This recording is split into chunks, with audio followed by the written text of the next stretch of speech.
Eu lembro de você, quando a gente ia fazer os despachos do nosso trabalho do dia a dia, eu sempre coloco, gente, quando a gente for conversar, traz uma caderneta, traz uma agenda e o papel junto, com a caneta, vai lá. Com a caneta, com a lapiseira, com lápis, porque você conversa é muita coisa, acaba você se perdendo. Então parece uma coisa tão simples, mas não é, porque ali você já vai anotando e depois, obviamente, você faz um checklist e vai adiante, né?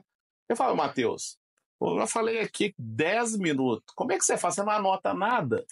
Aí eu, né, aproveitando esse direito às cegas, é uma coisa que eu aprendi com você. Você falou, Luciana, eu desenvolvi algo para eu conseguir sobreviver num ambiente que eu atuo. Eu guardo tudo na memória. Eu falei, não é possível. Eu falei uma coisa extremamente extensa. E era extensa mesmo. Você conseguiu gravar detalhes da nossa conversa, o ponto e a vírgula, né? Então, nessa pergunta que você fez, se você puder contar pra gente um pouquinho isso aí, não é agora nem eu o entrevistador não, mas eu achei interessante. A mesa invertida começou. Luciano, primeiramente, eu acho que a gente tem que pensar numa coisa muito interessante. A nossa mente, ela funciona de formas diferentes e cada pessoa tem um funcionamento próprio. É só parar para pensar no seguinte. Se você pedir para uma pessoa que nunca passou o tempo ouvindo para aprender e pedir para que ela passe uma palestra inteira de 1 hora só ouvindo um palestrante, ela vai conseguir captar aquela mensagem? Não. Verdade. O ponto é o seguinte, a gente tem que entender qual é o nosso melhor canal de memorização. Então, quando a gente olha para isso, a gente pensa, poxa, tem 3 canais possíveis.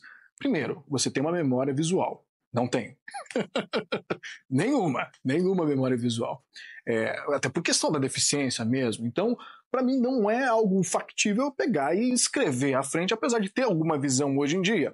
Porque esse tipo de comportamento não vai me remeter àquilo que está escrito no papel.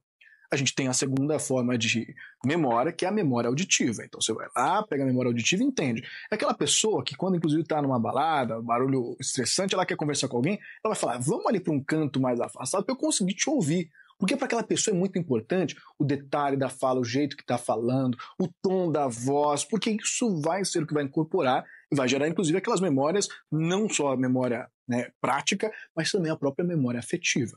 E a gente tem um terceiro tipo de pessoa, que é o pior tipo de pessoa. A pessoa com a memória sinestésica. Por quê? Ninguém vive no mundo uma vida sinestésica. Ah, mas Matheus, o que é memória sinestésica? A gente tem aquela pessoa que vai ter esse tipo de perfil, e são muitas pessoas. Aquela pessoa que fala, nossa, se eu estou escutando uma palestra, não consigo aprender. Se eu estou, inclusive, escrevendo, não consigo aprender. Se estou vendo, não consigo aprender. O que eu faço? É aquela pessoa, Luciano, que precisa dar sentido a tudo aquilo que ela escuta, a tudo aquilo que ela vê, a tudo aquilo que ela faz para lembrar. É aquela pessoa que, inclusive, ela precisa ter, quando tem momentos de muito sentimento, ela incorpora para dentro de si.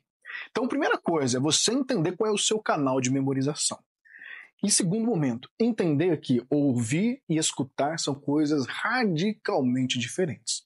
Você escuta, mas você ouviu aquilo. É a ideia da escutativa.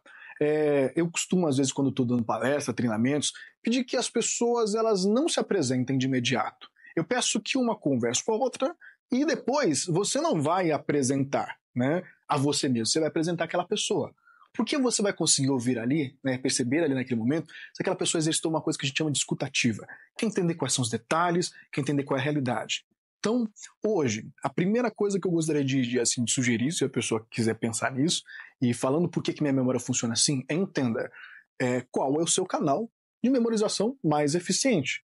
Ah, mas eu vou desprezar os outros? Não, vai lá e coloque em prática os outros. Você quer exercitar sua memória visual? Então comece a se colocar em posicionamento para que o seu cérebro comece a desenvolver a memória visual. Idem para a memória auditiva, idem para a memória sinestésica, que já é mais difícil, você precisa criar sentido. Em segundo momento, entenda que quando você estiver vendo e memorizando, não é só sobre ver, mas é buscar o detalhe. Quando você estiver ouvindo, não é só sobre escutar, mas é sobre ouvir. Não é só sobre colocar sentidos aleatórios, é realmente entender, quando for memória sinestésica, qual que é o real sentido que aquilo me traz.